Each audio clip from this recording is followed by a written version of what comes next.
Donc bonjour à tous et bienvenue pour cette dernière capsule vidéo sur la notion de fonction. Donc on va traiter très rapidement de la notion de portée d'une variable. Donc on va comparer en fait les variables dites locales, celles qui n'existent que dans la fonction, et les variables dites globales, celles qui existent dans le script, dans le programme. Donc voilà, ce qu'on appelle la portée d'une variable. Donc,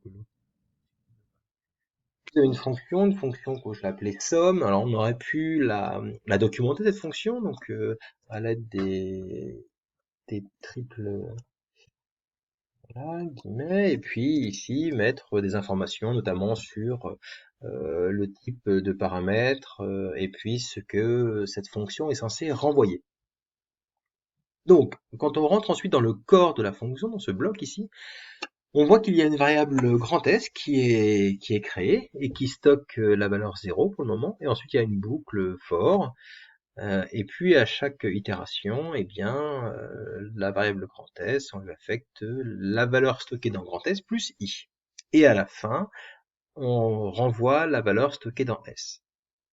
Donc, on comprend bien que cette fonction renvoie la somme des entiers consécutifs de 1 à n. Donc si je fais l'appel somme de 5, eh bien je vais renvoyer 15, donc aucun souci. Et si j'appelle grand S pour voir quelle est la valeur stockée dans grand S à la fin de l'appel somme de 5, eh bien je me rends compte que j'ai un message d'erreur de la part de mon interface Python et qu'on me dit que S, la variable grand S, n'est pas définie. Alors on peut aller voir ce qui se passe sous Tony.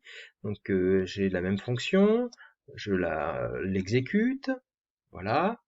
Je vois ici que dans mes variables, j'ai effectivement une fonction qui a été créée, la fonction somme, mais je n'ai pas de variable grand S. De même que je n'ai pas de variable petit i. En fait, ces variables, elles vont exister que lorsque l'on va exécuter la fonction. Une fois la fonction exécutée, ces variables n'existent plus.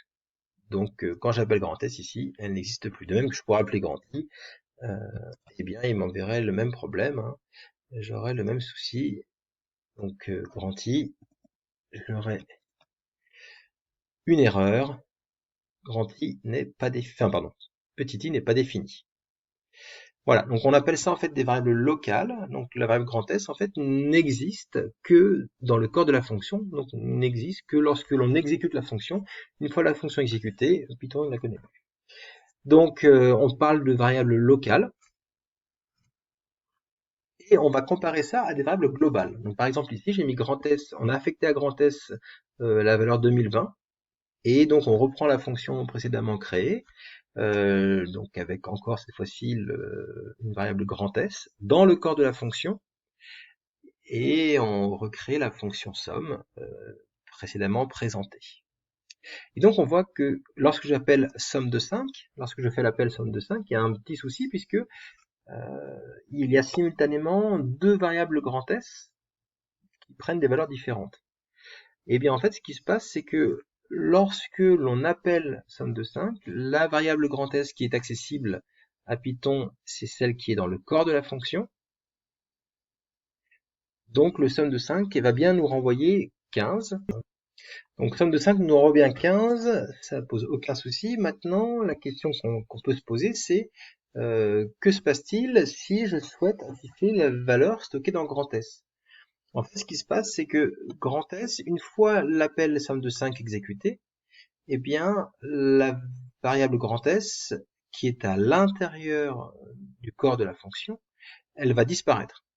Elle n'est plus accessible et donc, logiquement, comme j'ai une variable grand S à l'extérieur de ma fonction, donc qu'on va appeler globale, puisqu'elle n'est pas locale à la fonction, elle est globale, et qu'elle fait partie du script, eh bien, je vais pouvoir avoir accès à grand S, et logiquement, la variable grand S stocke la valeur 2020. Donc c'est toute la différence entre une variable globale et une variable locale. Ici, grand S affiche bien 2020. Alors je pourrais aller voir dans Tony et puis regarder ce qu'il se passe. Si j'affecte à grand S la valeur 2020, je vois que si j'exécute mon programme, eh bien dans la partie inspection ici d'objet, eh bien, je vois qu'il y a une variable globale qui a été créée et qui stocke la valeur 2020. Voilà, donc c'était pour faire une petite remarque concernant la différence entre une variable locale à une fonction, à laquelle on n'a accès que lorsque la fonction est exécutée, versus une variable globale à un script, à un programme. Voilà, merci beaucoup, bon courage.